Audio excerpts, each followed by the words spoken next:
Hello everyone, स्वागत है आप सभी का वेदांत क्लासेस के इस ऑनलाइन प्लेटफॉर्म पे। कैसे हैं आप सभी मस्त होंगे, स्वस्थ होंगे और अपनी अपनी तैयारी में व्यस्त होंगे। चलिए, आज आपकी तैयारी पूरी तरीके से कंप्लीट हो चुकी है क्योंकि हमारे कंप्यूटर का जो है ये लास्ट टॉपिक चल रहा है और लास्ट टॉपिक की आज ये लास्ट क्लास रहने वाली है। तो चलिए कि हमने हमारी पिछली क्लास के अंदर आईसीटी वाला टॉपिक स्टार्ट कर लिया था, आईसीटी एक्ट 2000, और उससे संबंधित जो मेन धाराएं थी उन धाराओं के बारे में हमने हमारी पिछली क्लास में पढ़ लिया था। अब आज हम देखेंगे कि आईसीटी के उपयोग क्या क्या है। आईसीटी जो है हमारे डेली लाइफ क्षेत्र में भी, अगर मैं बात करूं डेली लाइफ के अंदर, या जो भी हमारे फील्ड है, जैसे शिक्षा का क्षेत्र हुआ, गेम्स का क्षेत्र हुए, या जो भी हमारा ऑनलाइन वर्क है, उन सब में कहाँ कैसे ये जो है आईसीटी यूज हो रहा है, उसके बारे में आज की हमारी ये क्लास रहने वाली है। क्वेश्चंस यहाँ से भी पुटअप होते हैं तो बिल्कुल हम यहाँ से भी देखेंगे, पूरा देखेंगे। चलिए, तो क्लास रहने वाली है कि आईसीटी के अनुप्रयोग है ना, आईसीटी के उपयोग क्या क्या है। आईसीटी के यूज की बात करें तो देखो, इससे पहले हमने पढ़ा था कि राजस्थान सरकार के द्वारा ऐसे कौन कौन सी पहल की गई, या राजस्थान सरकार के द्वारा आईसीटी के क्षेत्र में क्या ऐसे प्रयास किए गए जो आम जनता के लिए, आम नागरिक के लिए बहुत ही ज़्यादा उपयोगी हुए। जैसे हमने बहुत सारे पोर्टल्स देखे थे, जैसे किसान मित्र पोर्टल था जहाँ किसान अपनी भूमि संबंधी ऋण के लिए, कर्ज की ऋण लेने के लिए क्या बोलते हैं एप्लीकेशन दे सकता है। और ऐसे ही हमने जैसे हम सफ़र ऐप पढ़ा जो दुर्घटना से संबंधित था। तो मतलब बहुत सारी राजस्थान सरकार के द्वारा ही ऑनलाइन को कुछ ऐसी सुविधाएं जो आम नागरिक तक आसानी से पहुंच जाए, है ना। तो मतलब आईसीटी का मेन, अगर मैं देखूं तो आईसीटी का मेन यूज़ इस उद्देश्य से किया गया कि किस तरीके से मतलब राजस्थान सरकार की सारी योजनाएं, उनकी सूचनाएं आम जनता तक पहुंच जाए, है ना। और आम जनता कैसे अपनी बात जो है राजस्थान सरकार तक पहुंचा सके, सीधा राजस्थान सरकार से संपर्क नहीं कर सके, लेकिन ऑनलाइन माध्यम से कैसे वो अपनी बात जो है राजस्थान की सरकार से संपर्क करके कर सकती है। तो उन सब में ज़्यादा मतलब जो है आईसीटी हमारा यूज़ हुआ है। चलो, अब देखो आईसीटी के अनुप्रयोग, एप्लीकेशंस ऑफ आईसीटी, है ना। और आईसीटी की सबको फुल फॉर्म ध्यान है कि भाई इंफॉर्मेशन टेक्नोलॉजी कह दो, है ना। और हम बात करें यहाँ पे तो आईसीटी यहाँ पे इंफॉर्मेशन कम्युनिकेशन टेली के लिए है ये, ठीक है। अब देखो, आईसीटी इंफॉर्मेशन कंप्यूटर टेक्नोलॉजी है, ठीक है। सूचना प्रौद्योगिकी के अंतर्गत ही इसको रखेंगे हम, ठीक है। अब इसके अंदर क्या क्या है, देखो यहाँ पर एक चीज़ और लिख सकते हो आप कि ये जो आईसीटी है उसकी यूज़ क्या क्या है। का पहला यूज़ है जैसे ईमेल। भाई आप इलेक्ट्रॉनिक मेल कर पा रहे हो, आप संदेश को इलेक्ट्रॉनिक रूप से एक जगह से दूसरे स्थान पे भेज पा रहे हो। ये कैसे पॉसिबल है भाई, ईमेल के माध्यम से पॉसिबल है। अब ये ईमेल है क्या, यह इंटरनेट की सबसे प्रचलित एप्लीकेशन में से एक एप्लीकेशन है। भाई आईसीटी के अंदर ऐसी कौन कौन सी एप्लीकेशंस बनी है जो हमारे एक आम यूज़र के लिए कैसे उपयोगी है। तो एक ईमेल भी क्या है, एक एप्लीकेशन है, ठीक है। अब इसका उपयोग इलेक्ट्रॉनिक माध्यम से संदेश यानी मैसेज तथा फाइल्स के लेन देन हेतु किया जाता है। अब ईमेल के माध्यम से आप मैसेज भी सेंड कर सकते हो, आप किसी को अपना कोई इनविटेशन आप भेजना चाहते हो तो इनविटेशन आप सेंड कर सकते हो, आप जो है किसी से फाइल आपस में ट्रांसफ़र कर सकते हो। तो मतलब एक से अधिक काम आप कर सकते हो, ऑनलाइन के माध्यम से कर सकते हो। तो सबसे पहला उपयोगी अगर मैं बात करूं तो आईसीटी का यही है कि भाई ईमेल वाला जो काम हुआ है बहुत ही अच्छा काम हुआ है ना। इसके माध्यम से हमारे कार्य इतने ईजी हो गए हैं कि मतलब एक व्यक्ति क्या क्या कर सकता है ईमेल के माध्यम से। या मैं कह दूं कि जो ईमेल है, ईमेल के माध्यम से आप महत्वपूर्ण फाइलें जो है वो जल्दी इजीली ट्रांसफ़र की जा सकती है ना। तो ये आईसीटी का पहला यूज़ है। अब इसमें देखो, ईमेल संबंधित सर्विस को एक मेलिंग सर्वर द्वारा प्रदान किया जाता है। हमने देखो जब प्रोटोकॉल पढ़े थे तो प्रोटोकॉल में भी हमने पढ़ा था कि ईमेल के द्वारा एक तो किसी को मैसेज सेंड करना, उसके लिए प्रोटोकॉल अलग है, और जब आप ईमेल पर अपनी ईमेल पर कोई मैसेज रिसीव करते हो तो उसके लिए अलग प्रोटोकॉल काम करता है। और ईमेल पर किसी मैसेज को सुरक्षित रखना हो, उसको सिक्योर रखना हो, तो उसके लिए एक अलग प्रोटोकॉल काम करता है। तो ये सारी चीज़ें अपन ने देखी थी, ठीक है। अब देखो कि इस ईमेल से संबंधित सर्विस को एक मेलिंग सर्वर प्रदान करता है ना। तो मेलिंग सर्वर जो प्रदान करेगा तो वो कौन कौन से हो सकते हैं, जैसे कि जीमेल हो सकता है, ठीक है, या वाई मेल हो सकता है, हॉट मेल हो सकता है, याहू मेल हो सकता है, रेडिफ मेल हो सकता है। ये सारी क्या है भाई, मेलिंग सर्वर है। जैसे इंटरनेट के लिए आईएसपी थी ना भाई, इंटरनेट सर्विस प्रोवाइडर, जो ऐसी कंपनियां, ऐसी संस्थान, ऐसी ऑर्गेनाइजेशन या संगठन जो आपको इंटरनेट सर्विस प्रदान कर सके, इंटरनेट की सुविधा दे सके वो कहलाती थी आईएसपी। तो वैसे ही यहाँ पर आप ईमेल की सुविधा आपको प्राप्त हो भाई, इंटरनेट के माध्यम से ही आप इस ईमेल का यूज़ कर पाओगे। तो ईमेल की सुविधा आपको मिल सके तो इसके लिए भी एक सर्विस प्रोवाइडर होता है, और वो कौन है भाई, मेलिंग सर्वर है। तो यहाँ हमारे अगर हम बात करें तो कौन कौन सी ऐसी जो है कि भाई जो मेलिंग सर्वर के रूप में काम कर रही है, तो वो है Gmail, Ymail, Hotmail, Yahoo mail और रेडिफ मेल। ठीक है, चलिए अब आगे देखो इस ईमेल से संबंधित क्वेश्चन क्या बनता है। देखो ईमेल को भेजने हेतु जो लाइंस यहाँ मैंने लिखी, ये सभी लाइंस इंपॉर्टेंट है एग्जाम के पॉइंट ऑफ व्यू से। ईमेल को भेजने हेतु एसएमटीपी यानी आप सेंड कर रहे हो उस समय कौन सा प्रोटोकॉल भाई, एसएमटीपी। और एसएमटीपी प्रोटोकॉल का फुल फॉर्म क्या है, सिंपल मेल ट्रांसफर प्रोटोकॉल। जब अपन ने इंटरनेट में प्रोटोकॉल वाला टॉपिक पढ़ा तो वहाँ हमने इसको अच्छे से देखा था। ठीक है, और आईसीटी जैसे सूचना संचार तकनीक जो है भाई, हमने पढ़ा ना कि सूचना प्रौद्योगिकी को सूचना प्रौद्योगिकी एवं संचार प्रौद्योगिकी भी कहते हैं। तो यहाँ जो आईसीटी लिखा है इसका मतलब है इंफॉर्मेशन कम्युनिकेशन टेक्नोलॉजी। ठीक है, तो यानी कि सूचना संचार टेक्नोलॉजी है। ठीक है, चलो ईमेल को भेजने हेतु एसएमटीपी यानी सिंपल मेल ट्रांसफर प्रोटोकॉल, जबकि ईमेल को डाउनलोड करने हेतु POP3 यानी पोस्ट ऑफिस प्रोटोकॉल वर्जन 3 तथा IMAP4 internet mail access protocol version 4 का उपयोग किया जाता है। आपको मैसेज आपने सेंड कर दिया, उसके लिए एक अलग प्रोटोकॉल काम करा, SMTP का नाम है सिंपल मेल ट्रांसफर प्रोटोकॉल। और जब मैसेज आपके पास आ गया, मान लो आपने किसी को फाइल ही सेंड कर दी हो ना, तो अब वो फाइल सामने वाली जिस डेस्टिनेशन पे पहुंची है, वो डेस्टिनेशन वाला व्यक्ति क्या करेगा भाई, उस फाइल को अब डाउनलोड करना शुरू करेगा। डाउनलोड करेगा तो डाउनलोड के लिए अलग प्रोटोकॉल है, कौन कौन से, POP3 यानी कि प्रोटोकॉल पोस्ट ऑफिस प्रोटोकॉल, ठीक है, और एक IMAP यानी internet mail access protocol version 4 का उपयोग ईमेल को प्राप्त तथा स्टोर करने हेतु किया जाता है। ठीक है, तो सेंड करने और रिसीव करने दोनों के लिए प्रोटोकॉल अलग है, और ये लाइन बहुत इंपॉर्टेंट है, क्वेश्चंस बन सकते हैं। चलो, ईमेल से संबंधित सर्विस को उपयोग में लेने हेतु, ईमेल से संबंधित सर्विस को उपयोग में लेने हेतु प्रत्येक यूजर द्वारा एक विशिष्ट एड्रेस का उपयोग किया जाता है, जिसे हम ईमेल एड्रेस या ईमेल आईडी कहते हैं। ठीक है, और सभी की बनी हुई है भाई ईमेल आईडी। आज के टाइम में तो अगर हम बात करें कि जो मोबाइल यूज़ कर रहा है उस प्रत्येक व्यक्ति की क्या है भाई, ईमेल आईडी बनी हुई है। अब एक्चुअल में एक ईमेल आईडी या एक ईमेल एड्रेस होता कैसे है, देखो यहाँ एक ईमेल आईडी ईमेल एड्रेस का एग्जाम्पल दिया हुआ है। यहाँ सबसे पहले जो ये XYZ123 लिखा हुआ है, ये है यूज़र का नेम। क्या है ये, यूज़र का नेम। जैसे मैं अपनी मतलब मेरी अपनी आईडी नहीं है ये, लेकिन एक एग्जाम्पल ले लेते हैं। जैसे मैंने यहाँ लिखा niharika@mail.com। चलिए, तो यहाँ पर ये जो निहारिका है, तो जो यूज़र है उसकी पहचान है ये ना, ये यूज़र का नेम है। ठीक है, ये यूज़र नेम हो गई। उसके बाद में ये @ साइन जो है ना, ये केवल काम क्या करता है, इस यूज़र नेम और इस साइन के बाद का जो ये नेम है ये होता है डोमेन नेम। ठीक है, तो डोमेन नेम तो क्या होगा भाई, जो ईमेल सर्वर होगा उसका होगा। और .com मैंने आपको बताया था कि जो टॉप लेवल डोमेन नेम होते हैं कि भाई ये जो ईमेल आईडी बनी गई है ये किससे संबंधित है, कमर्शियल है, एजुकेशन से क्षेत्र से संबंधित है, वास्तु, वो सब कुछ है ना। तो देखो यहाँ पे कि डोमेन नेम, तो यहाँ पर बस देखो ईमेल में एक चीज़ याद रखना, ईमेल एड्रेस या इसका जो ये आईडी है, ईमेल आईडी जो है, इसमें आपको एक चीज़ ध्यान रखनी है कि इसके दो ही भाग होते हैं, एक यूज़र नेम और एक डोमेन नेम। ठीक है, @ साइन यूज़र नेम व डोमेन नेम को विभाजित करने वाला चिन्ह है। अब ये जो है इसमें कहीं पर भी यूज़र नेम में स्पेस नहीं आता है, ईमेल आईडी में कहीं पे भी स्पेस नहीं आता, ये भाग ध्यान रखना है, इस स्पेस भाग नहीं होता है। ईमेल आईडी में कहीं पे भी स्पेस भाग नहीं होता है, ये इंपॉर्टेंट है। चलो, ईमेल से संबंधित शब्दावली। अब जैसे मेल बॉक्स क्या होता है ईमेल में, ये एक स्थान है जहाँ सभी प्रकार के ईमेल को व्यवस्थित करके अलग अलग फोल्डर में रखा जाता है। तो ईमेल में जो ये मेल बॉक्स होता है, आपने जितनी भी ईमेल्स आपके पास आई है, जितने भी मैसेजेस आपके पास आए हैं, जितनी भी फाइल्स आपके पास आई है, उन सबको क्या किया जाएगा, व्यवस्थित किया जाएगा और अलग अलग फोल्डर में उसको क्या किया जाएगा, रखा जाता है। क्लियर हो गई बात।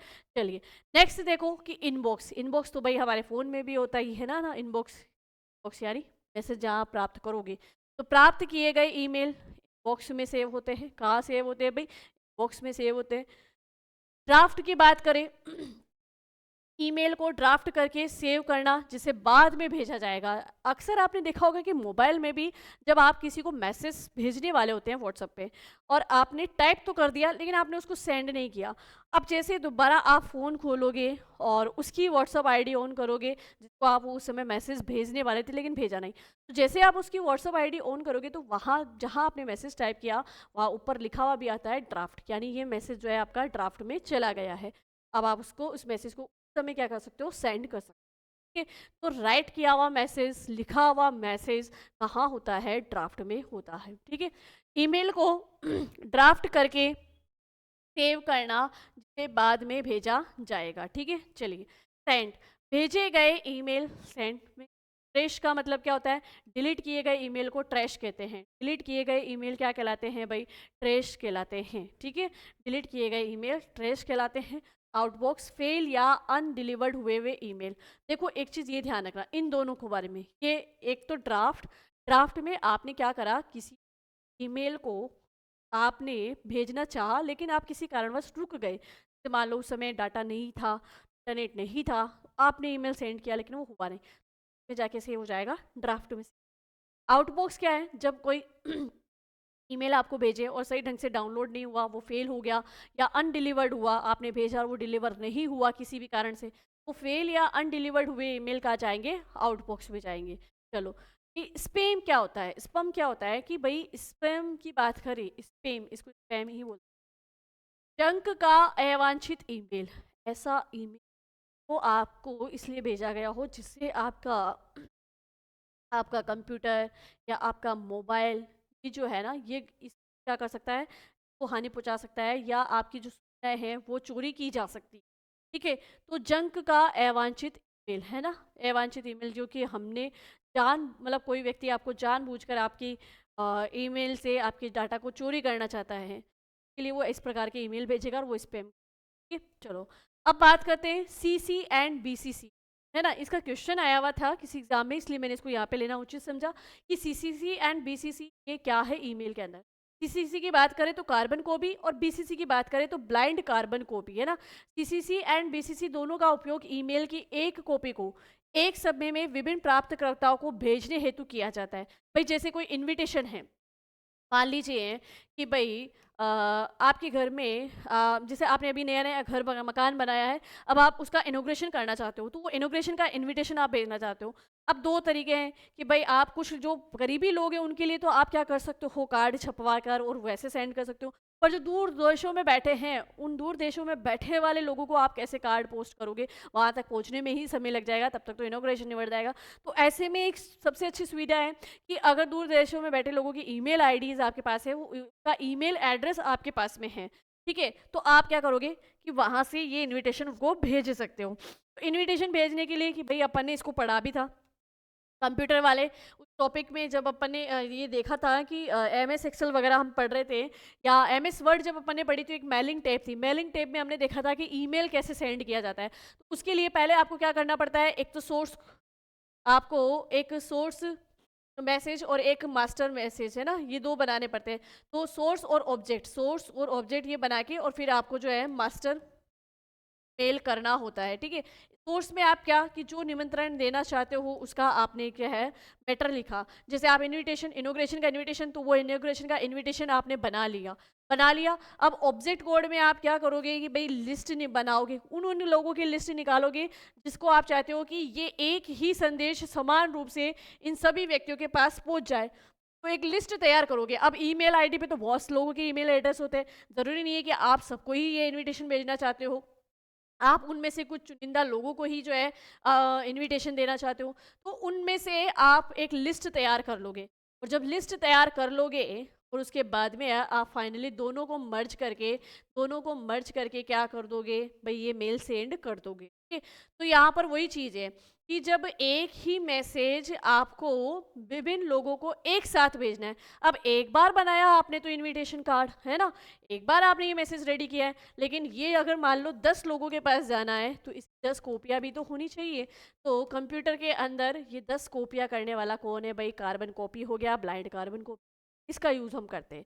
तो CC and BC, CC and BCC दोनों का उपयोग ईमेल की एक कॉपी को एक समय में विभिन्न प्राप्तकर्ताओं को भेजने हेतु किया जाता है, परंतु सीसी तथा बीसीसी में मुख्य अंतर यह है कि सीसी के अंतर्गत लिखे जाने वाले एड्रेस सभी प्राप्तकर्ताओं को समान रूप से दिखाई देते हैं, जबकि बीसीसी में एड्रेस छिपे हुए रहते हैं ना, तो इसीलिए तो इसका नाम क्या है भाई, ब्लाइंड कार्बन कॉपी, है ना, जो छिपे हुए रहते हैं। ठीक है, चलो आगे देखो। बीसीसी को लेके भाई इसकी फुल फॉर्म को लेके भी क्वेश्चन आते हैं। अटैचमेंट क्या है? ईमेल संदेश के साथ में अटैच करके भेजे जाने वाले फाइल को अटैचमेंट कहा जाता है। भाई आप मैसेज के साथ में फाइल को अटैच करके भेज रहे हो तो वो अटैचमेंट कहलाता है, जिसकी अधिकतम क्षमता 25 मेगाबाइट हो सकती है, 25 मेगाबाइट हो सकती है, इससे ज़्यादा नहीं कर सकते आप, है ना। मतलब इतने मेगाबाइट की आप फाइल भेज सकते हो किसी मैसेज के साथ में, बाकी इससे ज़्यादा की नहीं भेज सकते, है ना। चलो, फॉरवर्ड ईमेल के माध्यम से प्राप्त किए जाने वाले ईमेल संदेश को समान रूप से अन्य प्राप्तकर्ताओं को भेजना फॉरवर्ड कहलाता है। तो फॉरवर्ड ये तो कॉमन आप जानते ही है ना, कि हम व्हाट्सएप मैसेज ही फॉरवर्डिंग करते हैं काफ़ी। ईमेल एटिक्यूट ईमेल शिष्टाचार व्यवहार के सिद्धांतों को संदर्भित करता है, जिसका उपयोग ईमेल संदेश को लिखते या उत्तर देते समय करना चाहिए। कि भाई ईमेल में भी कुछ एटिकेट है, और वो एटिकेट क्या है कि भाई आप जब ईमेल भेज रहे हो तो उसकी लैंग्वेज कैसी है, मतलब आपत्तिजनक कोई सूचना आप ईमेल के माध्यम से नहीं भेज सकते, है ना। ईमेल शिष्टाचार व्यवहार के सिद्धांतों को संदर्भित करता है ईमेल एटिकेट। ठीक है, तो अब आप रिसीव कर रहे हो या लिख रहे हो ईमेल पे, कुछ भी संदेश लिख रहे हो या किसी ईमेल का आप आंसर दे रहे हो, मतलब वो सही तरीका हो। चलो, ई बैंकिंग, इंटरनेट बैंकिंग या ऑनलाइन बैंकिंग, ये क्या है? इंटरनेट का उपयोग करके बैंकिंग संबंधित सर्विस को प्रयोग में लेना ई बैंकिंग कहलाता है। ई बैंकिंग, इंटरनेट बैंकिंग, ये क्या है भाई कि इंटरनेट का उपयोग करके बैंकिंग संबंधित सर्विस को प्रयोग में लेना ई बैंकिंग कहलाता है, इलेक्ट्रॉनिक बैंकिंग कहलाता है। ठीक है, ये आईसीटी का यूज है।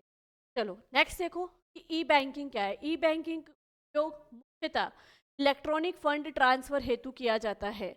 ईएफटी की फुल फॉर्म याद रखना, इलेक्ट्रॉनिक फंड ट्रांसफर। ठीक है भाई, आप ई बैंकिंग मतलब ई बैंकिंग की अगर हम बात करें तो आप किसी जैसे राजस्थान राज्य के, है ना, राजस्थान स्टेट के आप निवासी हैं और अदर स्टेट में आप मनी ट्रांसफर करें, या विदेशों से जो मनी आ रही है, विदेशों में कोई हमारे रिलेटिव हो, तो वो हमें जब मनी ट्रांसफ़र कर रहे हैं तो एक तरीके से वो ई बैंकिंग का यूज़ ही कर रहे हैं ना, तो मनी ट्रांसफ़र के लिए ई बैंकिंग का यूज़ किया जाता है। NEFT national electronic fund transfer, ठीक है, ये फुल फॉर्म है कुछ जो क्वेश्चन मतलब पिछले किसी एग्जाम में क्वेश्चंस में रूप में आई है, तो मैंने यहाँ लिखी है। FIGS real time gross settlement, एक सेकेंड, FIGS गड़बड़ हो गई, RTGS होना चाहिए, ये FIF, चलो एक मिनट इसको देखेंगे अभी correction. IMPS immediate payment system, IMPS immediate, कि भाई इमीडिएटली अगर तुरंत त्वरित गति से आपको पेमेंट जो है वो करना है ट्रांसफ़र, तो उसके लिए है IMPS इमीडिएट पेमेंट सिस्टम। अच्छा हाँ, ये सही है, रियल टाइम ग्रोस सेटलमेंट, यानी यहाँ पे होगा RTGS। नेक्स्ट देखो कि IMPS immediate payment system, immediate payment system, ठीक है। और पेटीएम हम यूज़ करते हैं तो हमें पता है। Bhim Bharat interface for money, Bharat interface for money, ये सारी जो है ना ऐसी सुविधा है जो ई बैंकिंग में आती है। ठीक है, हम पेटीएम यूज़ कर रहे हैं, ई बैंकिंग का साधन है। भीम यूज़ कर रहे हैं, भारत इंटरफेस फॉर मनी। ठीक है, UPI unified payment interface, UPI क्या है भाई, यूनिफाइड पेमेंट इंटरफेस। ठीक है, चलो आगे देखो ई कॉमर्स क्या होता है। ई कॉमर्स की मैं बात करूं तो कि भाई जैसे ना इलेक्ट्रॉनिक माध्यम के द्वारा, यानी ऑनलाइन द्वारा जब आप व्यवसाय कर रहे हो, ऑनलाइन माध्यम से जो व्यवसाय होता है तो वो कहलाता है ई कॉमर्स। ठीक है, यानी कि इंटरनेट का उपयोग करके या इंटरनेट के माध्यम से होने वाली किसी भी प्रकार की जो व्यावसायिक गतिविधियां हैं वो सब की सब किस में आएगी भाई, ई कॉमर्स कहलाएगी। ठीक है, अब ये ई कॉमर्स होते कितने प्रकार के हैं? अगर ई कॉमर्स की मैं बात करूं तो ई कॉमर्स होते हैं 3 प्रकार के। जैसे B2B बोले, बिजनेस टू बिजनेस, यानी एक व्यवसाय करता दूसरे व्यवसायकर्ता से ऑनलाइन लेन देन कर रहा है ना, यानी एक होलसेलर दूसरे होलसेलर से व्यवसाय कर रहा है ऑनलाइन माध्यम, तो बिजनेस टू बिजनेस हो गया। बिजनेस टू कस्टमर, यानी हम जैसे अमेज़ोन से, फ्लिपकार्ट से हम खरीदारी कर रहे हैं, तो हम तो क्या हो गए भाई, हम तो हो गए कस्टमर, और सामने जो बैठा है वो क्या है, व्यवसायी है, ठीक है। तो वो बिजनेस टू बिजनेस में आ जाएगा। एक होता है कस्टमर टू कस्टमर, OLX पे हम डाल देते हैं ना एड कि भाई हमारे पास ये चीज़, ये मटेरियल या ये वस्तु हमारे पास उपलब्ध है, कोई लेना चाहता है क्या, ये वो ना, तो वो कस्टमर टू कस्टमर है। OLX की मैं बात करूँ, ठीक है। तो यहाँ ई कॉमर्स यानी ऑनलाइन के द्वारा हम व्यवसाय कर सकते हैं। तो ऑनलाइन द्वारा जो व्यवसायिक गतिविधियाँ होती है वो ई कॉमर्स के क्षेत्र में आती है, वो ई कॉमर्स कहलाती है। और ई कॉमर्स 3 प्रकार का हो सकता है। देखो यहाँ पे इंटरनेट के माध्यम से होने वाली किसी भी प्रकार की व्यावसायिक गतिविधि को ई कॉमर्स कहा जाता है। इंटरनेट की सहायता से एक वस्तु या सर्विस का क्रय या विक्रय, ठीक है, ई कॉमर्स कहलाता है। ठीक है, तो ऑनलाइन जब आप कोई चीज़ मंगवाते हैं, वस्तु खरीदते हैं, वही क्या है भाई, ई कॉमर्स है। अब देखो ई कॉमर्स के प्रकार 3 प्रकार होते हैं। बिजनेस टू बिजनेस यानी B2B, बिजनेस टू बिजनेस यानी कि एक बिजनेसमैन दूसरे बिजनेसमैन से ऑनलाइन पे जो है क्रय विक्रय कर रहा है, खरीदारी कर रहा है। तो ऐसे जैसे indiamart.com है ना, और alibaba.com, ये सारी जो है ये क्या है, बिजनेस टू बिजनेस वाले हैं, ठीक है। फिर देखो बिजनेस टू कस्टमर यानी एक बिजनेस कर्ता से एक ग्राहक के रूप में हम कुछ चीज़ें ले रहे हैं, खरीदारी कर रहे हैं। जैसे हमारा यूज करते हैं हम फ्लिपकार्ट का, flipkart.com, amazon.com, है ना। ये सुविधा हमारे लिए क्या है कि हम कोई भी चीज़ जो है मंगवा सकते हैं डायरेक्ट कंपनी से, ठीक है। चलिए, तो यहाँ पे ये बिजनेस टू कस्टमर हो गया। एक होता है C2C यानी कस्टमर टू कस्टमर, ग्राहक से ग्राहक, ग्राहक टू ग्राहक, है ना। तो OLX.com हो गया, Picture.com हो गया, तो ये है ये। अब क्वेश्चन कैसे बनेंगे ई कॉमर्स को लेके कि आपको इनका किसी का एग्जाम्पल उठाया, मतलब इन एग्जाम्पल में से कोई भी एक उठाया और आपसे पूछ सकता है कि ये ई कॉमर्स का कौन सा प्रकार है, B2B है या B2C है या C2C, ठीक है ना। ये पूछे जा सकते हैं आपसे, ठीक तरीके से।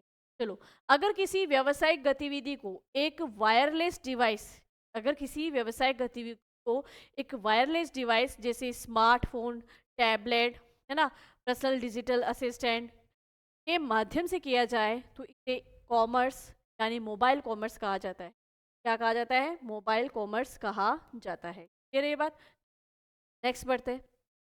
अब है क्लाउड बेस्ड स्टोरेज सर्विस। अब ये क्लाउड बेस्ड स्टोरेज सर्विस क्या होती है, ये इंटरनेट का उपयोग करके डेटा संग्रहण तथा प्रबंधन करने की एक नई तकनीक है ना, कि भाई अपन इंटरनेट का उपयोग करके डेटा को स्टोर भी कर ले, है ना, और उसको मैनेज भी कर ले। तो वो तकनीक है क्लाउड बेस्ड स्टोरेज सर्विस, जिसके अंतर्गत डेटा को एक क्लाउड सर्वर पर रखा जाता है तथा आवश्यकता के अनुसार इसे इंटरनेट का उपयोग करके रिमोट स्थान से प्रयोग में लेने की सुविधा प्रदान की जाती है। जैसे आपका क्या हुआ, गूगल ड्राइव हुआ, ठीक है, गूगल क्लाउड हुआ एंड्रॉयड, है ना, आई क्लाउड हुआ एप्पल, माइक्रोसॉफ्ट वन ड्राइव हुआ जो विंडोज़ ऑपरेटिंग सिस्टम है, राज वॉलेट हुआ। ये राज वॉलेट ये अभी अपन ने पिछली क्लास में देखा था ना, राज वॉलेट में राज ईमेल, यहाँ पर आपका डाटा क्या है, सुरक्षित है। डाटा सुरक्षित है तो वहाँ से आप क्या कर सकते हो, रिमोट से मतलब इंटरनेट का उपयोग करके हम रिमोट स्थान से इसका प्रयोग कर सकते हैं ना। राजस्थान ई वॉलेट अपन ने पढ़ा ही था, ई मेक भी पढ़ा था कि भाई आपके जो दस्तावेज है, सरकारी दस्तावेज, उसकी सुरक्षा हो रही है और सरकार वहीं से आपके दस्तावेजों का क्या कर रही है, वेरीफाई कर रही है, ठीक है। तो ये क्लाउड बेस्ड स्टोरेज सर्विस है। क्लाउड का मतलब ही क्या होता है कि एक जगह आपने किसी चीज़ को स्टोर कर दिया और वो वहाँ पे सिक्योर है, सेफ है, ठीक है।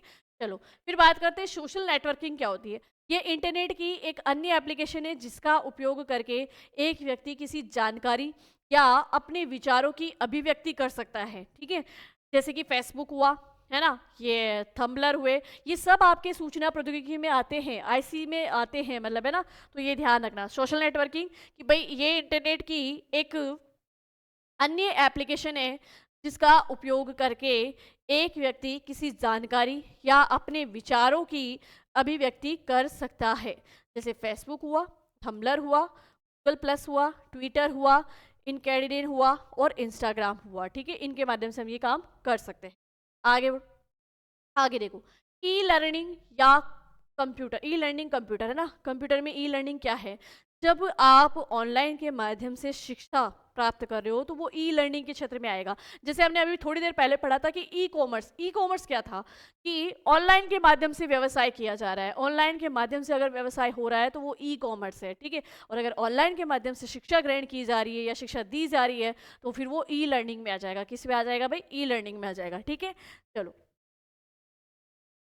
ई लर्निंग कंप्यूटर या इंटरनेट पर आधारित पर्सनल कंप्यूटर का उपयोग करके ज्ञान को अर्जित करना ई लर्निंग कहलाता है। जैसे मैं एक बात करूं कि अभी आप लोग वेदांत क्लास का ऐप डाउनलोड कर लेते हैं, फिर वहाँ से कोई कोर्स परचेस करते हैं और आप स्टडी करते हैं तो वो ई लर्निंग में ही आएगा, ठीक।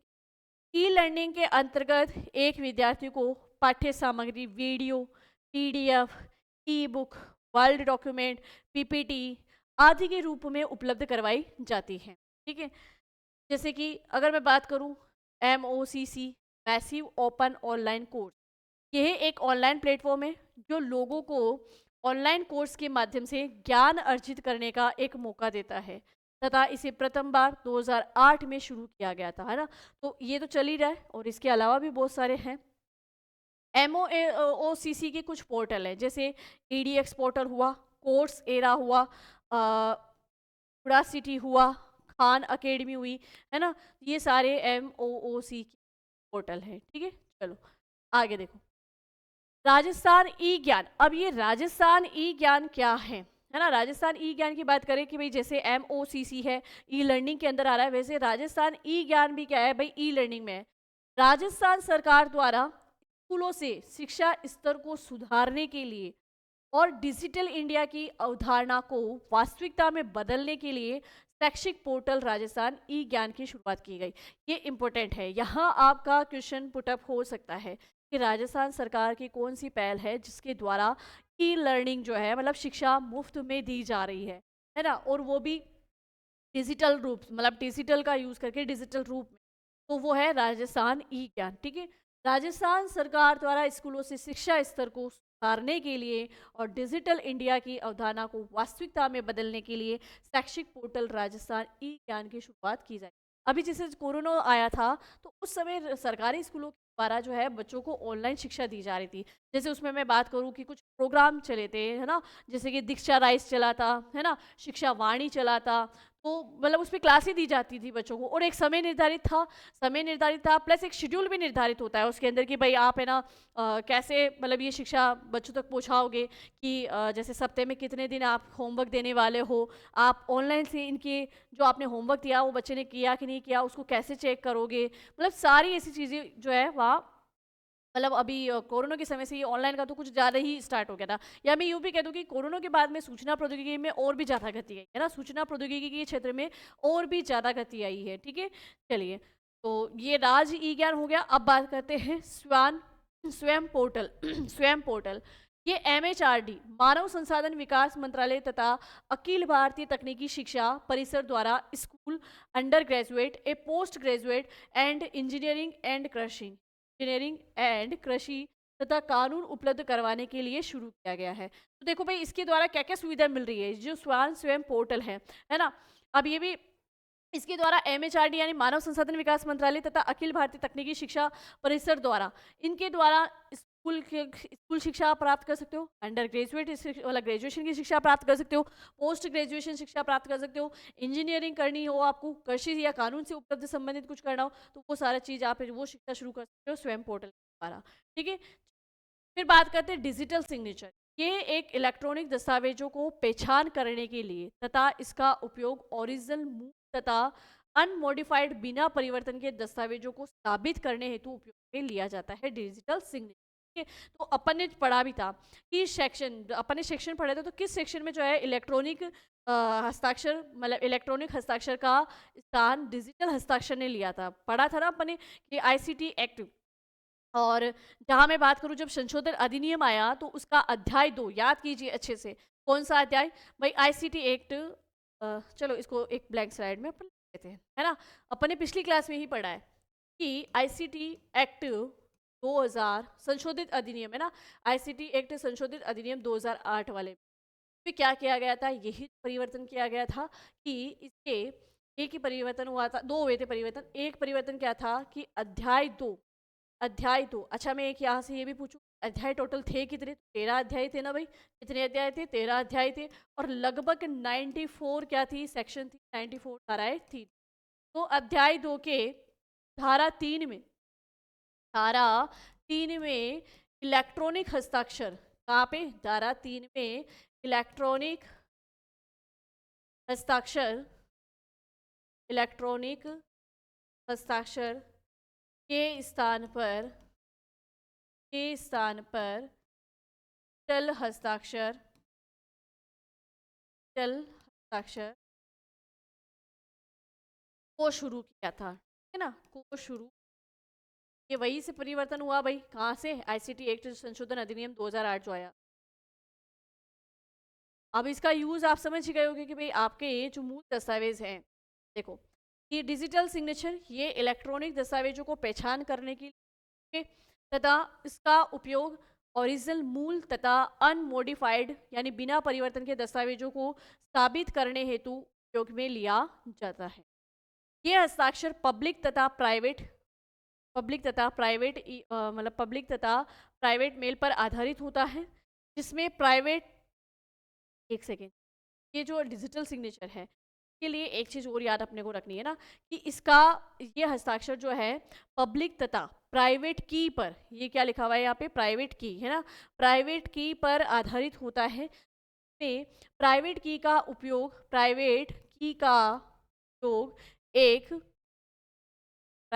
उपयोग एक दस्तावेज को मतलब डॉक्यूमेंट को हस्ताक्षर प्रदान करने हेतु, जबकि पब्लिक की का उपयोग दस्तावेज की पहचान करने। तो यहाँ पर एक चीज ध्यान रखना कि हमने क्या पढ़ा है कि ये जो डिजिटल सिग्नेचर है ये किस पे बेस्ड है? ये पब्लिक तथा प्राइवेट की पर आधारित होता है, पब्लिक की पर और प्राइवेट की पर आधारित होता है। जो प्राइवेट की है उसका उपयोग तो हम एक दस्तावेज को हस्ताक्षर प्रदान करने हेतु, जबकि पब्लिक की का उपयोग दस्तावेज की पहचान करने हेतु किया है। तो इनके यूज आपको ध्यान रखने हैं ना, क्वेश्चन जा सकते हैं। ठीक है, चलो। राजस्थान सरकार ने सूचना प्रौद्योगिकी अधिनियम 2000 के तहत राजस्थान ई साइन को वैध डिजिटल हस्ताक्षर के रूप में अधिकृत किया है। तो राजस्थान ई साइन वाला जो पोर्टल है वहीं से हमारा क्या हो गया है भाई? डिजिटल हस्ताक्षर के रूप में अधिकृत किया गया है। क्लियर हो गई बात? अब बात करते हैं ई गवर्नेंस। ई गवर्नेंस क्या है? इलेक्ट्रॉनिक माध्यम से यानी ऑनलाइन के माध्यम से जब दो सरकार आपस में जो है सूचनाओं का आदान प्रदान करे, वो ई गवर्नेंस में आएगा। ठीक है, या हम कह सकते हैं कि इंटरनेट तथा कंप्यूटर का उपयोग करके सरकार के प्रशासनिक कार्यों में सुधार लाने हेतु हम ई गवर्नेंस का उपयोग करते हैं। ई गवर्नेंस में देखो, वैसे तो स्टेट की जो सरकारें होती है वो आपस में डाटा का आदान प्रदान भी कर सकती है, गवर्नेंस कहलाएगा। और जो स्टेट की सरकार होगी उसके जो भी राजनीतिक कार्य होंगे उन कार्यों का ब्यौरा भी कहाँ हो सकता है? ई गवर्नेंस के माध्यम से उतार कर सकते हैं। ठीक है, जितनी भी नीतियाँ लागू होगी वो नीतियाँ भी एक स्मार्ट तरीके से हम आम जनता तक कैसे पहुँचाएंगे, वो सब भी किस में आएगा भाई? आपके ई गवर्नेंस में आएगा। ठीक है, तो ई गवर्नेंस, गवर्नेंस के नाम से पता चल रहा है कि भाई सरकार से संबंधित ना, सरकार से संबंधित है। अब क्या क्या है सरकार से संबंधित, एक बार देखते हैं यहाँ पे। भाई ई गवर्नेंस इंटरनेट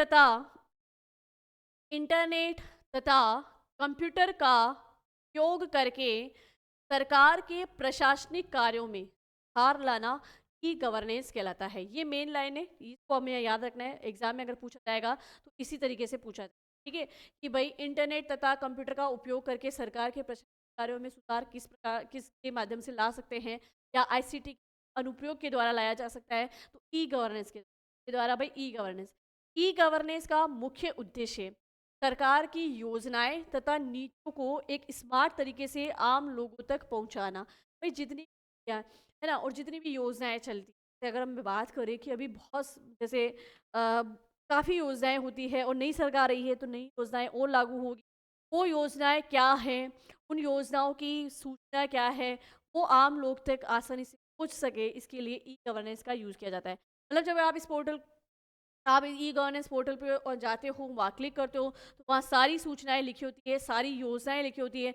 वो योजना, उस योजना का लाभ कौन कौन व्यक्ति उठा सकता है, मतलब उस योजना से संबंधित लाभार्थी कौन है वो आप जानकारी ले सकते हो। मतलब एक योजना कोई भी निकली है उससे जानकारी आपको ई गवर्नेंस के माध्यम से मिल सकती है। ठीक है, अब देखो ये भी लाइन इंपॉर्टेंट है ना, कि आपसे पूछ लिया जाए कि ई गवर्नेंस का मुख्य उद्देश्य क्या है।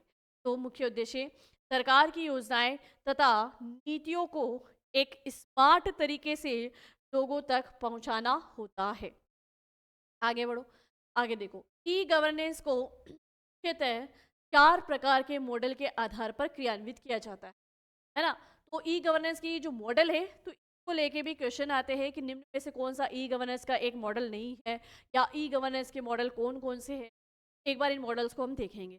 पहला मॉडल है स्वान। स्वान का मतलब होता है स्टेट वाइड एरिया नेटवर्क, यानी एक राज्य, एक राज्य में जो है एक राज्य का नेटवर्क, एरिया नेटवर्क है ना। स्वान स्टेट वाइड यानी पूरे राज्य में फैला हुआ नेटवर्क, वो है स्वान। और स्वान के बारे में भाई, इसके द्वारा आपको क्या क्या नेटवर्क की सुविधा मिल सकती है। नेटवर्क की सुविधा ऐसे कि ग्राम स्तर तक, है ना, ग्राम स्तर तक भी कोई व्यक्ति नेटवर्क के उपयोग से अछूता नहीं रहे, किसी का ऑनलाइन काम रुके नहीं। तो एक ये मॉडल तैयार किया गया है जिसके माध्यम से ग्राम स्तर तक। देखो SDC, state data centre, state data centre है, ठीक है। इसके द्वारा राज्य, एक राज्य जो है, एक राज्य से दूसरे राज्य में आप अपना डाटा ट्रांसफर कर सकते हो, और वो डाटा ट्रांसफर करने के लिए किसी प्रकार की कोई रुकावट नहीं आए, तो ऐसी एक सुविधा प्राप्त की, मतलब उपलब्ध करवाई गई है SDC के माध्यम से। ऐसे देख लो कि ये एजेंसियां है, ये एजेंसियां काम कर रही है इस तरीके। अब नेक्स्ट है NSDG, national service delivery gateway. National यानी राष्ट्रीय स्तर पर आपको आपका कोई डाटा आदान प्रदान पे आपको नेट की भी जरूरत पड़ेगी, आपका डाटा सिक्योर भी रहना चाहिए। और गेटवे तो अपन ने पढ़ा है कि जब दो अलग अलग प्रकार के प्रोटोकॉल्स को आपस में कनेक्ट करते हैं, वहाँ गेटवे, मतलब दो दो प्रोटोकॉल को आपस में कनेक्ट करना गेटवे है, यानी वहाँ पे नेटवर्क डिवाइस यूज की जाती है, गेटवे यूज ना। तो नेशनल है, यानी कि आप एक राज्य से दूसरे राज्य में, या एक देश से देश में आप अपना डाटा इजी सिक्योरली ट्रांसफर कर सके, या आपको नेट भी मिलता है, आपका डाटा भी के लिए काम है। कौन सा मॉडल काम करेगा? NSDC, national service delivery gateway. देखो फिर नेक्स्ट देखो, CSC, कॉमन सर्विस सेंटर, सामान्य है। कॉमन सर्विस सिस्टम सामान्य कि मतलब एक नेट या ऑनलाइन से ई गवर्नेंस, आपको सामान्य कोई सामान्य सारी सुविधाएं आपको उपलब्ध। ये 4 मॉडल आपको याद रखना। फिर देखो कि ई गवर्नेंस के माध्यम से मुख्यतः 4 प्रकार के संपर्क स्थापित किए जा सकते हैं। अब ई गवर्नेंस कैसे कैसे हो सकता है भाई? ई गवर्नेंस में मैंने कहा ना कि पहले ही बता दिया था कि 2 अलग अलग राज्यों की सरकारें भी आपस में अपनी योजनाओं का आदान प्रदान कर सकती है ना, अपनी योजनाओं के बारे में बता सकती। तो भाई सरकार टू सरकार भी हो सकता है, और सरकार से सीधा आम जनता के मतलब आम जनता भी अपनी बात जो सरकार तक पहुंचा सकती है। क्या क्या है इसके अंदर वो देखते हैं अपन ना। ई गवर्नेंस के माध्यम से मुख्यतः 4 प्रकार के संपर्क स्थापित किए जा सकते हैं। 4 प्रकार के कैसे? पहला संपर्क है गवर्नमेंट टू गवर्नमेंट, यानी जी। क्या है भाई? गवर्नमेंट टू गवर्नमेंट, G2G, यानी 2 राज्य की सरकारें आपस में अपनी सूचना या अपने डाटा का आदान प्रदान कर सकती है, ठीक है। वो ई गवर्नेंस का G2G प्रकार कहलाएगा। दूसरा क्या है भाई? G2B। क्या क्या है?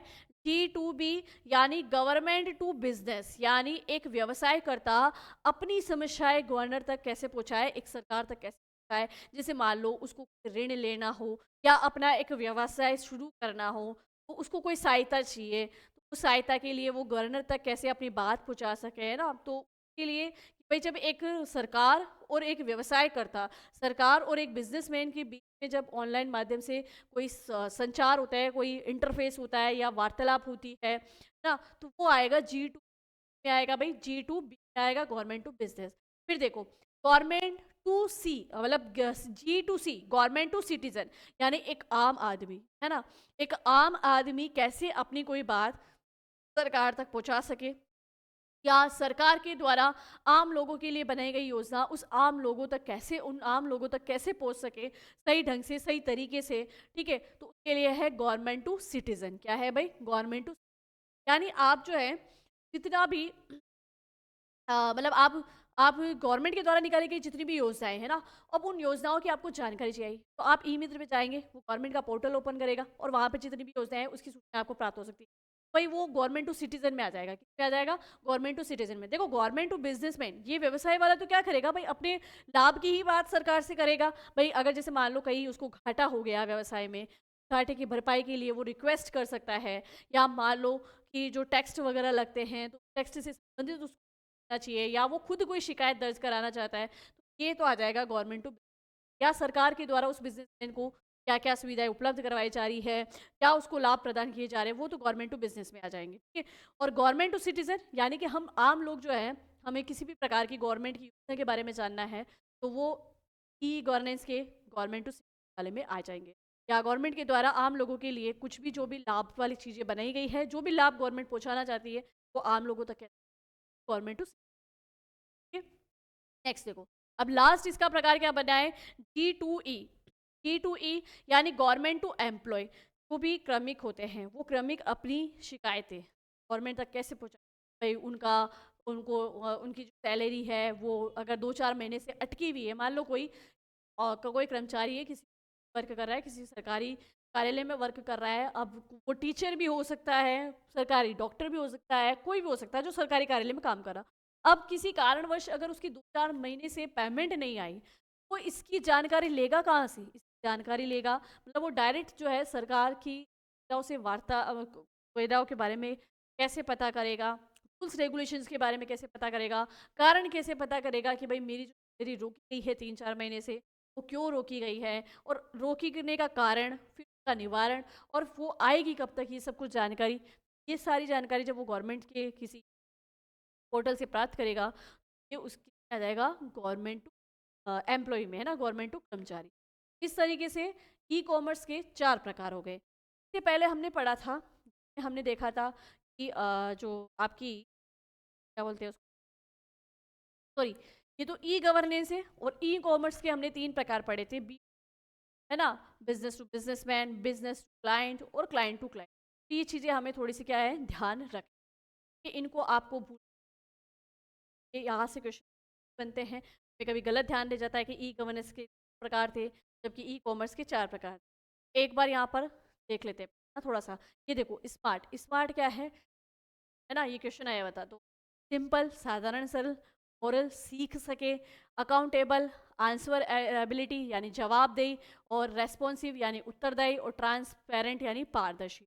ये स्मार्ट कार्यक्रम जो है, मतलब कि ये जो स्मार्ट कार्यक्रम, ये सरकार द्वारा इसका मतलब स्मार्ट कार्यक्रम का सरकार द्वारा क्या यूज़, क्या किसके लिए बनाया गया और किस तरीके से जो है भाई ई गवर्नेंस जो है ना, इंटरनेट तथा कंप्यूटर का उपयोग जो है कि उसका उपयोग जो है करके सरकार प्रशासनिक कार्यों में सुधार लाना ई गवर्नेंस का कार्य है। इस ई गवर्नेंस के कार्य में मतलब एक मॉडल काम करता है, स्मार्ट मॉडल। स्मार्ट का मतलब क्या है? सिंपल, साधारण और सरल तरीके से, ठीक है। मोरल यानी सीख सके, और अकाउंटेबल या आंसरेबिलिटी यानी जवाबदेही है, सरकार किसी के लिए जवाबदेही होगी। जैसे मैंने कहा कि कोई व्यवसाय है, उसने अगर उसके व्यवसाय जो है उसको अगर किसी, मान लो कि सरकार की द्वारा उसको कोई प्रॉफिट पहले मिलता था, कोई सहायता उसको मिलती थी, लेकिन बाद में सरकार ने वो सहायता देना बंद कर दिया। उसकी जवाबदेही किसकी है? सरकार की। तो ई गवर्नेंस के द्वारा मतलब सरकार जो है वो अकाउंटेबिलिटी भी है, आंसरेबिलिटी भी है, जवाबदेही भी है, रिस्पॉन्सिव यानी उत्तरदायी भी है, और पारदर्शिता रहेगी कि भाई बिल्कुल जो है कि आपके जो भी समझौते आपके बीच में सरकार और एक व्यवसाय में इनकी बिजनेस, वो एक पारदर्शी रहे, ट्रांसपेरेंसी रहे। तो ये हो गया। अब देखिए, अब अगर हम बात करें कि ये तो हमने आईसीटी के सारे अनुप्रयोग पढ़ लिए हैं।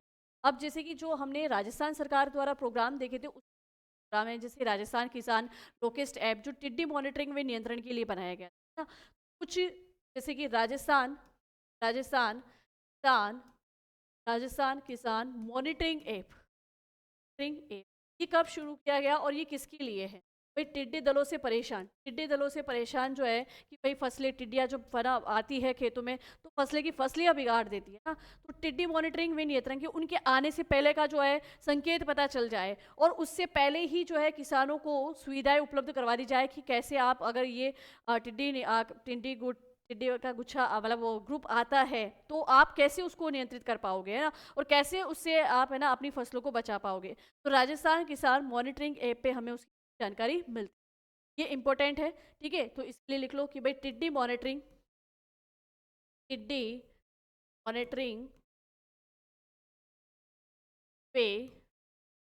पे कि हम जो है आईसीटी वाले चैप्टर है वो और पढ़। दूसरा देखो कि ये राजस्थान किसान लोकेस्ट ऐप लिखा है, मॉनिटरिंग ऐप लिखा है लोकेस्ट।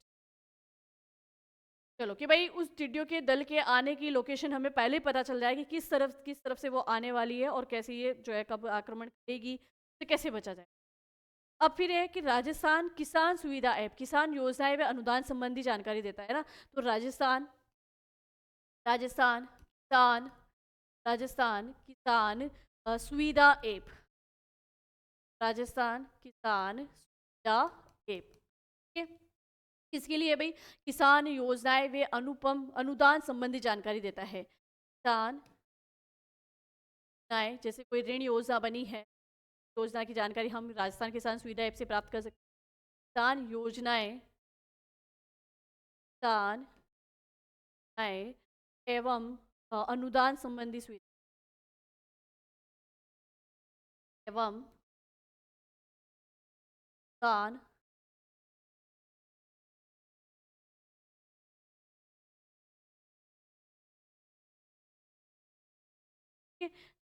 अब आगे बात करें नेक्स्ट पे और कौन सा ऐप है या राजस्थान सरकार के द्वारा और क्या है। जैसे इंदिरा शक्ति ऐप की बात करें हम ना, महिला सुरक्षा से संबंधित, जैसे कि महिलाओं के साथ छेड़खानी दुष्कर्म यौन प्रताड़ना जैसी शिकायतें पर सुरक्षा देगा। कौन सा भाई? इंदिरा शक्ति ऐप। ये भी बहुत इंपॉर्टेंट है। इंदिरा शक्ति ऐप इंदिरा महिलाओं या सुरक्षा से या सुरक्षा से संबंधित या से महिला सुरक्षा से संबंधित है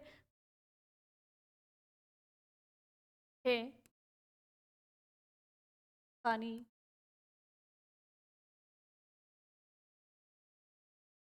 या हम कह दें जैसे ताड़ना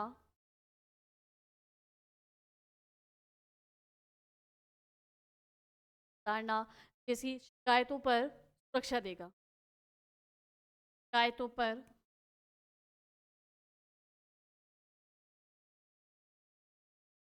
क्या के अलावा बात करें तो भाई जैसे कि मैं बात करूं एक जागृति पोर्टल जो है वो किससे संबंधित है? ये मुख्यमंत्री वर्क फ्रॉम होम जॉब से संबंधित है जागृति पोर्टल, है ना। और अभी तो बीच में बहुत चला था सभी कोरोना के बाद से तो काफी चला जागृति पोर्टल, ठीक है। काफी यूज किया लोगों ने, ठीक है। जागृति पोर्टल क्या है कि मुख्यमंत्री वर्क फ्रॉम होम जॉब संबंधित है। मुख्यमंत्री work from work from home work from से संबंधित है।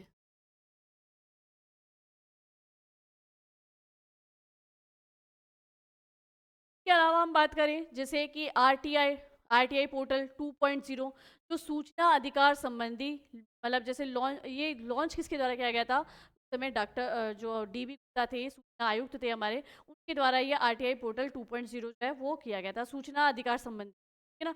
आरटीआई पोर्टल आरटीआई पोर्टल 2.0 सूचना का अधिकार संबंधी ना, सूचना अधिकार संबंधी जी द्वारा लॉन्च किया गया था ये, ठीक है। ये हमारे मुख्य सूचना आयुक्त थे, क्या अभी भी है, ठीक है। अब बात करते हैं एक पायलट प्रोजेक्ट की शुरुआत भी की गई थी, उसके लिए जिस जयपुर से शुरुआत की गई थी। एम पासपोर्ट ऐप था वो, और एक माई बुक ऐप है ना जिससे शिक्षा लाइब्रेरी उपलब्ध करवाना। माई बुक ऐप से शिक्षा लाइब्रेरी उपलब्ध हुई थी। और ये जो है कि 28 अगस्त 2021 को लॉन्च किया गया था और उस समय हमारे शिक्षा मंत्री थे भंवर सिंह भाटी, ठीक है। इसके अलावा मैं बात करूँ तो शाला संबल ऐप भी है, ठीक है, जो कि गोविंद सिंह डोडासरा जी द्वारा लॉन्च किया गया था 15 सितंबर 2021 को, जो इसका उद्देश्य था विद्यालय निरीक्षण की डिजिटल फीडिंग करना, है ना।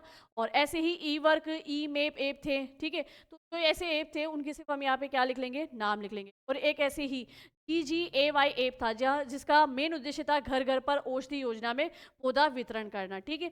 तो कुछ ये जो मेन एक और थे जैसे कि GGAY ऐप जो है घर घर, घर घर औषधि योजना, घर घर औषधि योजना में पौधे वितरण, ठीक है। से ठीक है। इसके अलावा जैसे मैंने बात की वर्क ई मेप ऐप, है ना, NIC PMZ German develop corporation ने बनाया था इसको, ठीक है। और राजस्थान ग्रामीण विकास व पंचायती राज द्वारा इसको लॉन्च किया गया था, ठीक है। दूसरा, शाला संबल ऐप, शाला संबल ऐप जो कि विद्यालय से संबंधित है, शाला संबल ऐप हो गया आपका। और इसके अलावा मैं बात करूं तो जैसे माई बुक ऐप, जैसे कि शिक्षा लाइब्रेरी उपलब्ध कराना माई बुक ऐप के माध्यम से। और इसके अलावा हम बात करें तो MS सपोर्ट ऐप मैंने आपको बता दिया। और इसके अलावा अगर हम बात करें कि भाई जो ऐसे जिसकी सुविधा कि भाई हमें मतलब जो कि एग्जाम में मतलब इतना टफली क्वेश्चन नहीं पूछा जाता, पर सूचना प्रौद्योगिकी है ना, तो जितने भी पोर्टल हुए, जितनी भी योजनाएं चले, उनसे रिलेटेड कुछ जैसे आ ही सकते हैं। राजकाज की हम बात करें तो राज्य सरकार के जो सभी राजकीय विभाग है उनका सार्वजनिक क्षेत्र में उपक्रम या कॉरपोरेशन आदि के सभी विभाग के रिकॉर्ड को ऑनलाइन करने हेतु एक राजकाज को जरूर याद रखना, राजकाज, है ना। पे क्वेश्चंस बने हुए भी हैं और क्वेश्चंस आ सकते हैं सूचना प्रौद्योगिकी वाले टॉपिक में, राजकाज, ठीक है। ये नहीं दिख रहा है थोड़ा इसको, राजकाज, राज राजकाज क्या है भाई, सरकारी कार्यालय हैं उनके सरकारी कार्यालयों की, सरकारी कार्यालयों कार्यों को ना, सरकारी कार्यालय के जो कार्य हैं या जो भी रिपोर्ट है सरकारी कार्यालयों की रिपोर्ट को या विभागीय लाइन करना, विभागीय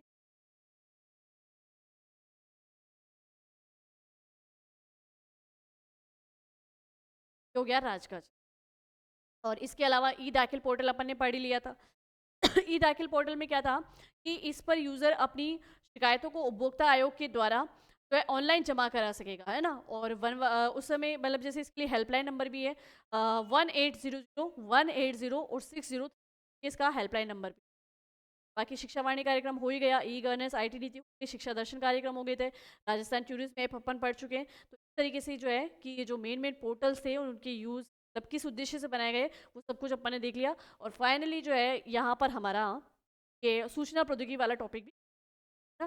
भाई यहाँ पर हमारे कंप्यूटर का पूरा कोर्स, पूरा सिलेबस भी कंप्लीट हो चुका है। तो भाई मेरी ओर से भी और वेदांत क्लासेस की ओर से भी आपको आगामी सभी भर्तियों के लिए, सभी भर्तियों के एग्ज़ाम के लिए बेस्ट ऑफ लक, ठीक है, या all the very very best, all the very very best, very हमारी शुभकामनाएं आपके साथ में। ऐसे ही पढ़ते रहिए, बढ़ते रहिए और बने रहिए वेदांत क्लासेस के साथ में। Thank you.